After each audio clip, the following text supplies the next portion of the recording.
मैं कुसुमलता, हिंदी अध्यापिका। आज हम कक्षा 7वीं में हम पंछी उन्मुक्त गगन के कविता पढ़ेंगे। ये पहली कविता है। इसके कवि हैं शिव मंगल सिंह सुमन और इसका पहला पैरा इस प्रकार है।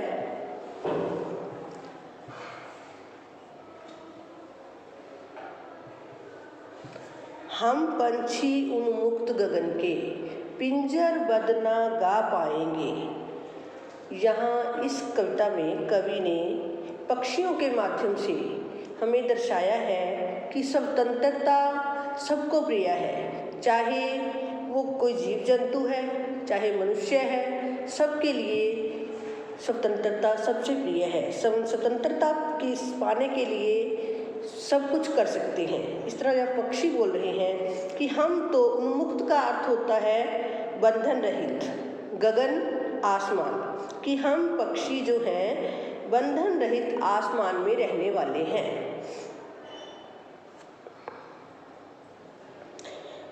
पिंजर बद ना गा पाएंगे,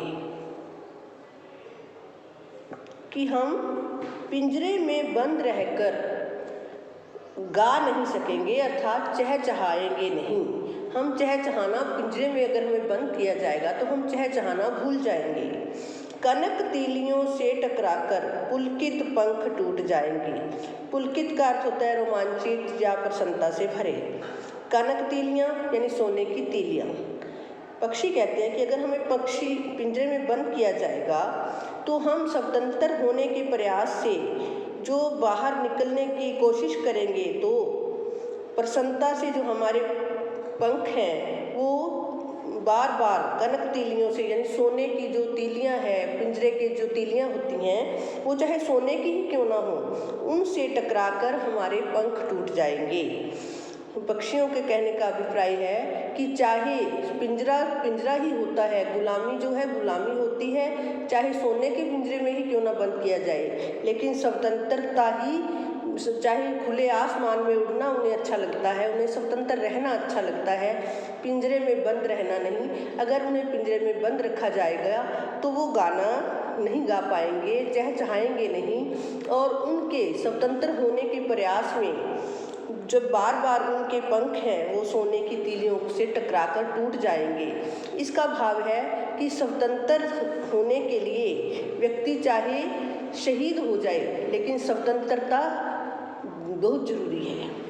इसका अगला जो पैरा है, हम बहता जल पीने वाले मर जाएंगे भूखे प्यासे।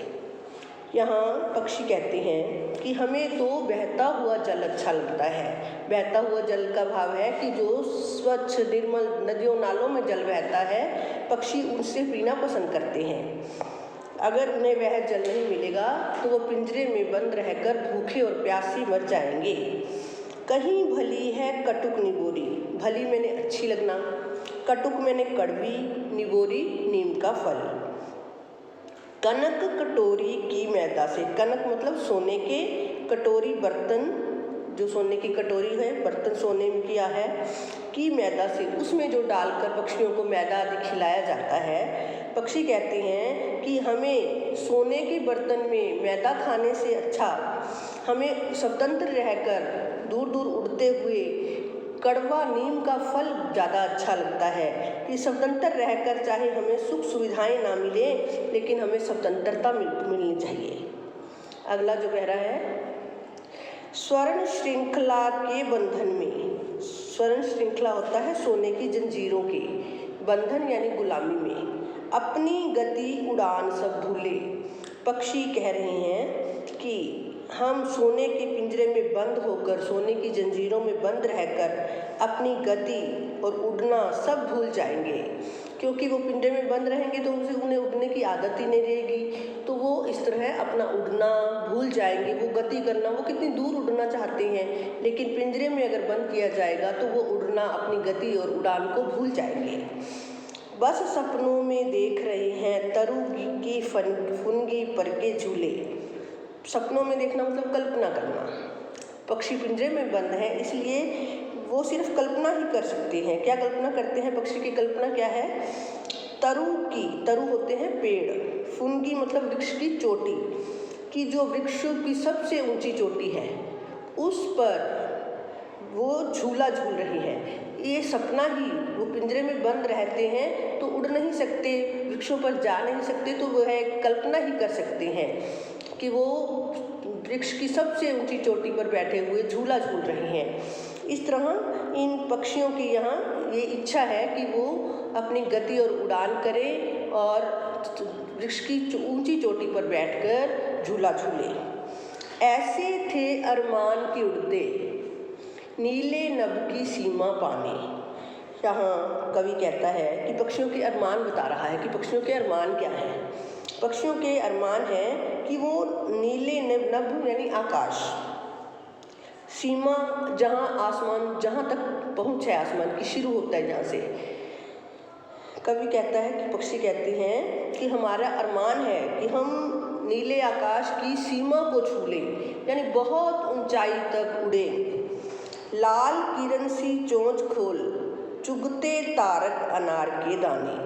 हम अपनी लाल किरणों जैसी चोंच को खोल, उनकी पक्षियों की चोंच लाल जो किरणों की जैसी है उसको खोलकर आसमान में जो तारे हैं उनको अनार के दानों के समान चुगे, यानी तारों तक छू ले। तारों, ये उनकी इच्छा है। एक तो है कि वो आसमान की सीमा को पकड़ ले, छू ले, और वहाँ जो तारे हैं उनको अनार के दानों के समान चुगे। होती सीमाहीन क्षितिज से इन पंखों की होड़ा होड़ी। पक्षी कहते हैं कि जब वो क्षितिज होता है जहाँ धरती और आसमान मिलते हुए प्रतीत होते हैं हमें, कि उसे पाने के लिए पक्षियों के पंखों में होड़ा होड़ी यानी प्रतियोगिता होती है कि कैसे आगे निकला जाए। एक दूसरे से आगे निकलने की प्रतियोगिता में क्यों कर रहे हैं प्रतियोगिता, कि वो क्षितिज जहाँ पृथ्वी और धरती और आकाश मिलते हुए दिखाई दे रहे हैं उसे पकड़ना चाहते हैं, वहाँ तक पहुँचना चाहते हैं। उसे पहुँचने के लिए उनमें प्रतियोगिता लगी हुई है। जैसे पक्षियों में या तो क्षितिज मिलन बन जाता या तनती सांसों की डोरी। कवि कहता है कि पक्षी कहते हैं कि चाहे उन्हें क्षितिज, या तो उन्हें क्षितिज मिल जाएगा जो उनका उद्देश्य है आसमान को छूना, आसमान की जो वाली लाइन है, सीमा रेखा है, उस तक पहुंचना, या तो वहां तक पहुंच जाएंगे, या उनकी सांसों की डोरी तंती यानी उनकी सांसों की डोरी रुक जाएगी, अर्थात चाहे वो मृत्यु को ही प्राप्त हो जाएं लेकिन वो अपनी उड़ान को जारी रखेंगे। यहाँ है कि कवि जो है कहता है कि स्वतंत्रता पाने के लिए चाहे मृत्यु को प्राप्त ही क्यों ना होना पड़े लेकिन उन्हें स्वतंत्रता प्रिय है। नीड़ ना दो चाहे टहनी का। नीड़ होता है बेटा घोंसला।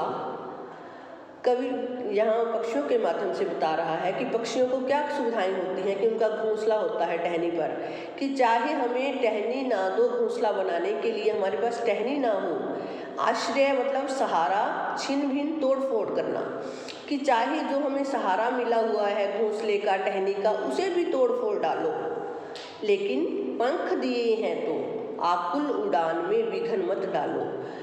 आकुल होता है व्याकुल होकर, विघन मतलब बाधा, कि अगर भगवान ने हमें उड़ने के लिए पंख दिए हैं, हमें स्वतंत्रता दी है अर्थात, तो हमारी उड़ान में बाधा मत डालो, कि जब हम सभी परेशानी में उड़ना चाहते हैं तो उसमें बाधा मत डालो, अर्थात हमें स्वतंत्र रहने दो, हमें पिंजरे में मत रखा करो।